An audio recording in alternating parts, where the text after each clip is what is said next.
We are going to explore being yourself. There's always an issue of having different groups of friends, and you don't want them to meet one another because you are different things to different groups. So you're a different you when you meet with group A, and when you meet group B, you are a totally different person as well. So you may be more reserved with group A. Group B, my gosh, you're the life and soul of the party. So you don't want those two groups to meet because it's going to cramp your style and people are going to find out the fake that you are. We all put up appearances, nothing wrong with that, but I think the bottom line is being authentic, knowing that you are being yourself in whatever situation you're in. You know, I've got children, and I remember watching this preacher, Joyce Meyer, and she was saying, you know, the people who know you the most are the people that you live with. The people who know you the best because you're yourself at home, isn't it? You throw tantrums.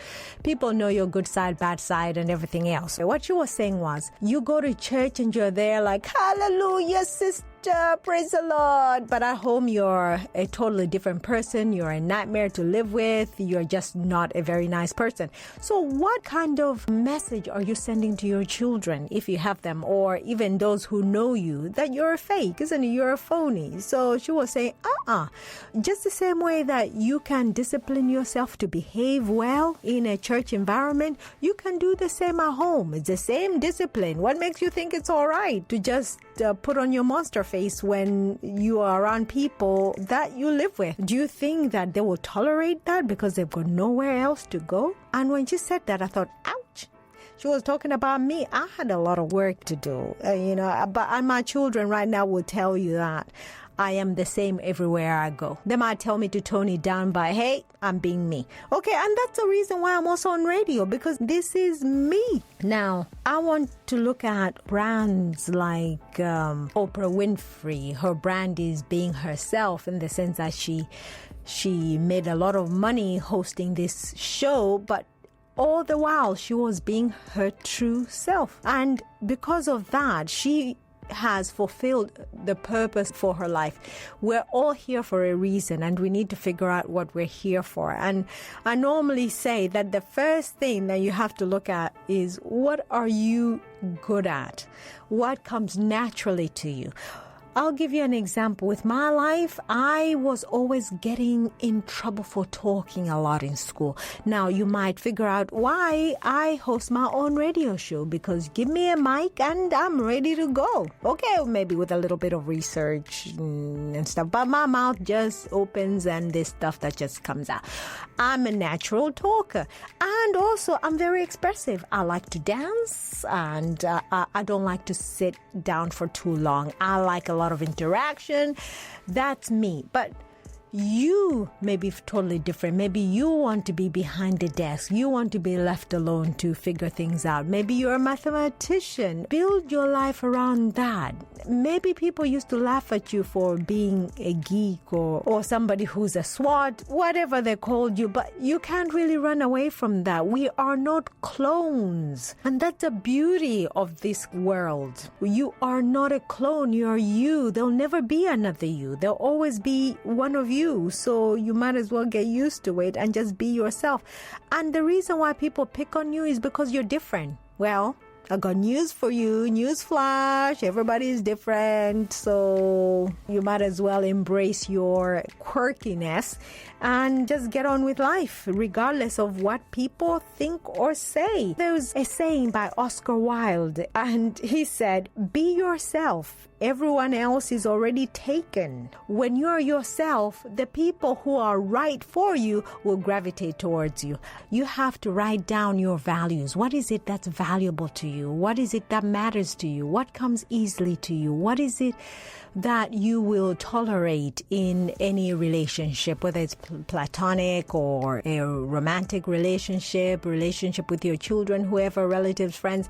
What are your values? What is it that makes you tick? What is it that doesn't? And then find out, obviously, this is going to take some time, through trial and error, of course, what is it that you really enjoy? So you might think, well, I'm not so sure what I want to do with my life. Okay, I'm going to try maybe looking after children. I think I might be good with children. You try that and maybe you don't enjoy that. That's okay. At least you know that is a process of elimination. No, I'm not doing that. But I might try teaching. Let me try that. Maybe it's an older age group, high school children. Maybe you might enjoy that better. Now, we've all got a past. I get it. I've got one quite checkered and colorful, I must admit. But there you go.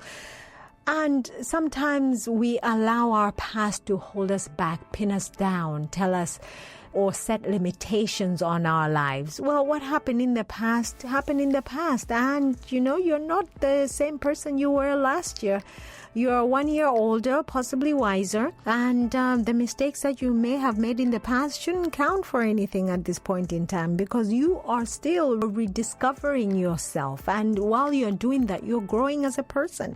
So allow yourself to forgive the past mistakes. Just embrace what you learned from those experiences. Maybe you learned not to run off your mouth because that got you into trouble. Learn something from that experience and move on. Don't compare yourself, because when you start comparing, it leads to resentment, because there'll always be somebody better. Focus on just being yourself and being the best you that you can be at this point in time.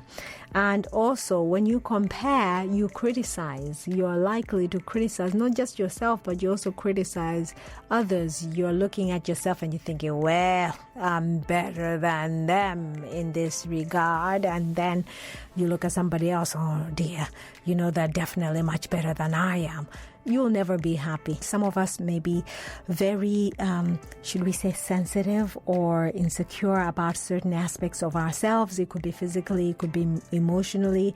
We all have to come to terms with that. And that's just how it is. If you have chunky thighs, you might as well make peace with those chunky thighs, because they're not going anywhere anytime soon. So you need to embrace your flaws, supposedly flaws. And to you, they may be flaws, but to others, hey, it's a desirable. Own up if you've messed up. You can say, listen, I've got an issue with this. Maybe I'm very untidy. Look, it's something I'm working on, so please go easy on me. And once you own up, people think, oh, all right, fine. Just don't do that again, okay? And then they may also think, well, you know what? I've also got issue in that area, so there we are. So I'm not alone in this. This one is a big one. Caring about what people think. Do you know who are these people anyway? That we're always thinking, I wonder what people think. Who are these people? People are busy with their lives. You might as well be yourself. And as a result of you being yourself, I can guarantee you, people are going to come out of their shell and be more of themselves as well. And that links in nicely with pleasing people. You can't please everybody. I'm finding that as I'm growing as a person, I'm finding that there are certain things that I do not tolerate as well. And I feel more free to tell people, no, actually, I don't want to do that. The reason why I don't want to do that is because I don't want to. There you go. There's your reason. I don't feel I need to give people excuses. But then that doesn't mean that nobody else's opinion matters. There are areas where I think, I could do with somebody's input on this. It doesn't mean I'm closed. But then there's certain things that I don't want to do, because I might say, yes, I'll do them, then I'll do it, but I'll be resentful because in my heart, I don't want to do them. Eleanor Roosevelt once said, no one can make you feel inferior without your consent. Okay, so it's important that you listen to your inner self, your inner confidence. And if it's missing, then you must start to develop it. So when you feel inferior, it's because you've allowed yourself to feel that way. Nobody can make you feel inferior unless you consent to it. Also, as you're developing yourself, I think it's time to look at the list of friends that you've got, the people that you hang out with. How do you feel around them? It's not how they make you feel, but how do you feel around them? I mean, for years I've had friendships where I felt bad after I'd been with them. I felt less than. I felt less inspired because you know what they were doing? They were pointing out all my flaws. Never a positive comment about what I'm doing right or any positivity. It's like, oh yeah, you need to fix that. Oh yeah, and you can't do that. And oh, ha ha ha. Every time something negative happens, yes, there's something to laugh at. But any positivity or anything that I do well is never celebrated. So I decided, well, no, I'm not going to give you any of my time. So that's something that you need to decide. I am not saying you need to divorce people. That's not what I'm saying. If your wife or husband seems to be not as encouraging as you would like them to be, maybe it's time to spend maybe a bit less time with them so that the impact is not as great. So surround yourself with positive people. It is so important. We're all looking for people who are authentic and who we will feel all right being ourselves, isn't it? I just want to tell you that you as yourself, you're valuable. You are your own brand. You matter, and we need to see the authentic you. We need you to come out. So one thing that I will always say and that I encourage you to be is to treat yourself as if you were your own best friend, which you are. Who is closer to you than you are? Exactly. You. Everywhere you go, there you are. You turn up. So be kind, thoughtful, respectful, and treat yourself the way that you treat those that you love. You should love yourself because there'll never be another one of you.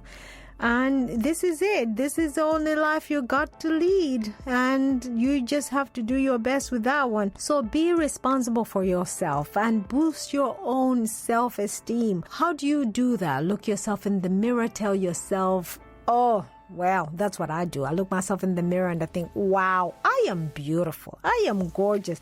Oh, I rock. And if people don't tell me, that's their problem. But sooner or later, I'm finding people are telling me what I tell myself in the mirror. So I would say, do that. Treat yourself with kindness, with love, with respect. And people will do the same for you.